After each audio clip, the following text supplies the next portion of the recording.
Violence ഒന്നും ഇല്ല, family ആയിട്ട് കാണാവുന്ന പടമാണ്. അങ്ങനെ ബ്ലഡ് ആക്കണമെന്നില്ല, നല്ല എൻ്റർടൈനർ ആയിട്ട് തോന്നി. പ്രത്യേകിച്ച് മെസ്സേജ് ആകണമെന്നില്ല, നല്ല എൻ്റർടൈനറാണ്.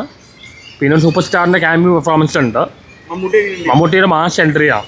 പണ്ട് ലാലേട്ടനായാലും ഇങ്ങനത്തെ ക്യാമിയോ റോൾസ് ചെയ്തുകൊണ്ടിരുന്ന പോസ്റ്ററിൽ പോലെ അതൊരു എഫക്റ്റ് വന്നിട്ടുണ്ട്. ഇത് തിയേറ്ററിൽ കാണേണ്ട പടമാണ്.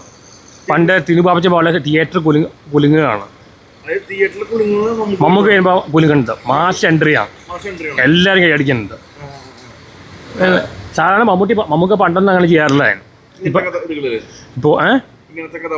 അല്ല, ക്യാമിയോ റോളിൻ്റെ ആൾ മോഡലായതുകൊണ്ട് ഇപ്പോൾ മമ്മൂക്കയാണ് ചെയ്യുന്നത്.